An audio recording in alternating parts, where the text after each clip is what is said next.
some micron telemetry to have a cylinder head temperature sensor. So we're going to remove that first. And in this case, oh, there it goes, fuel everywhere. You can see here I was pulling too hard and it's sort of damaged, so we will replace this once we take the engine off the car. We can rock the engine back, slip the chain off the front sprocket, and now we can remove the engine from the frame.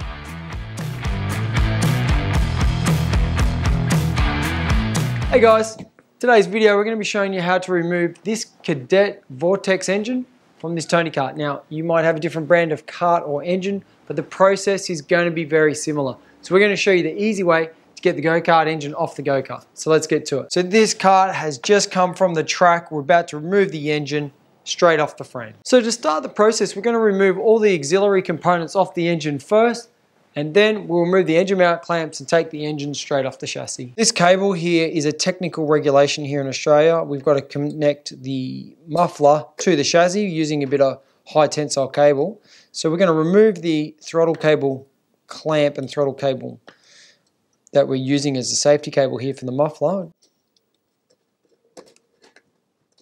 So now we can remove the muffler springs and remove the muffler from the engine. If you haven't got one of these little spring pulling tools, you should buy one. They are the cheapest thing you'll buy. They're about $12 or $15 here in Australia, and it's just an awesome tool for getting these springs off.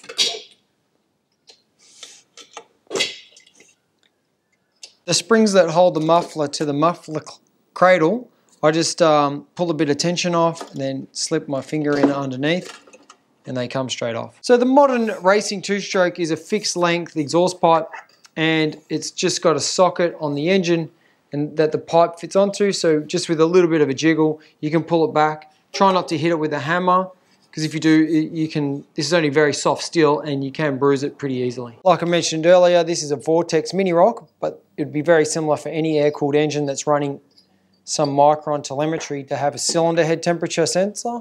So we're going to remove that first.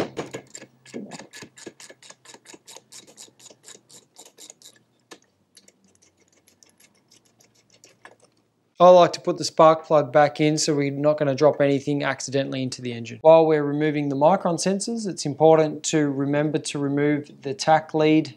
This is what turns the micron on and off, so the micron knows that your engine's running. So just remove that, and you can leave the little clip on the high tension lead if you need to. So now that we've removed the muffler and the springs, it's time to disconnect the wiring from the engine to the harness. Most of the modern two-stroke engines have an Anderson clip connecting the harness to the engine. And on this particular model, we're just going to cut the zip tie that's holding this to the back of the seat, and then we can disconnect the Anderson plug.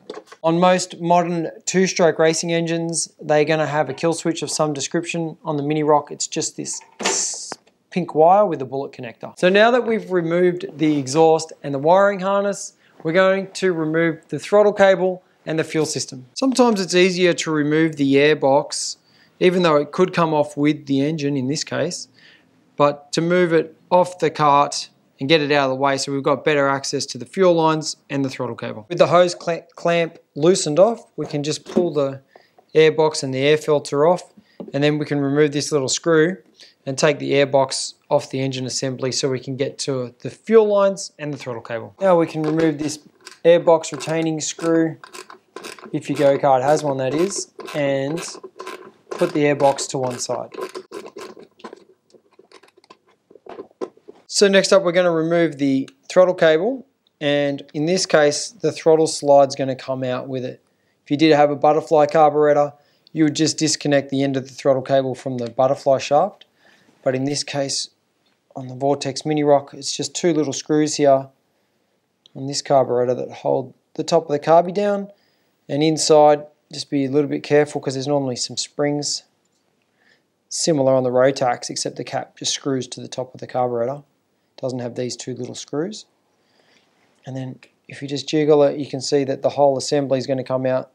Throttle cable, throttle return spring, and the screws and the cap all in one go. So before getting to the super dirty part of removing the fuel lines and getting fuel on your hands and also the chain loop, I highly recommend putting on some disposable gloves, because remember, safety never takes a holiday. So with some old rags to catch the fuel that's going to spill when we pull the fuel system apart, We're going to cut off the zip ties that hold the fuel line to the T-piece, if you've got one. So if your fuel line is stuck on your Y-piece, like it is on this particular go-kart, you can get yourself a blunt pick and just slide that under the fuel line, and that can loosen up the grip of the fuel line on the barb, and then you can just sort of work it back using a bit of brute strength here. You can wiggle it. Careful, these are only plastic and they do become quite brittle. But once you've worked the pick in there, you've worked the fuel line loose. And in this case, oh, there it goes, fuel everywhere.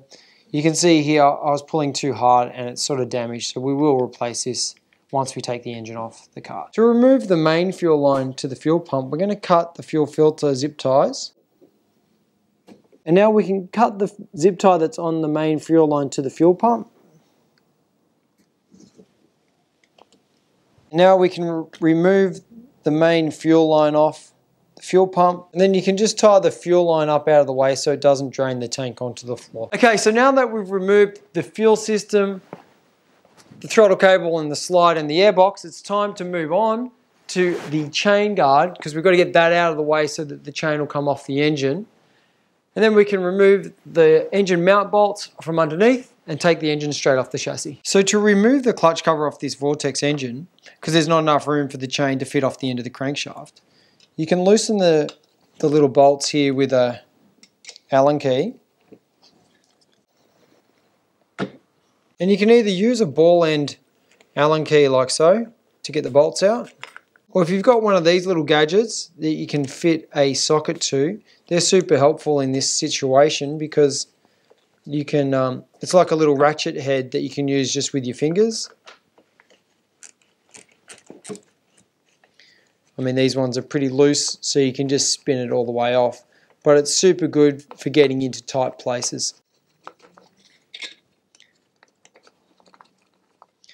The gloves do make it a little bit more tricky, but they do keep all the dirty chain lube off your hands.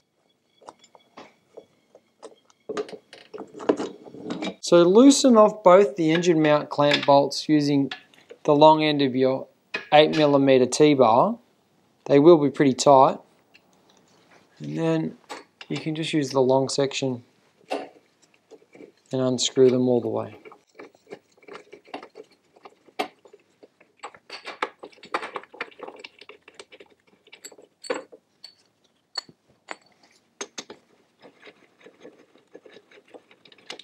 So now that we've removed everything from the engine and the engine mount clamps, it's time to rock the engine back, slip the chain off, and remove the engine from the frame. We can rock the engine back, slip the chain off the front sprocket, and now we can remove the engine from the frame. So now that we've got the engine off the go-kart, we can clean it up and get it all ready, do whatever we've got to do to the engine. And then to reinstall the engine back on the frame is just a reversal of the removal process. So watch this video in reverse. I hope you found this video helpful. Thanks for watching. See you in the next video.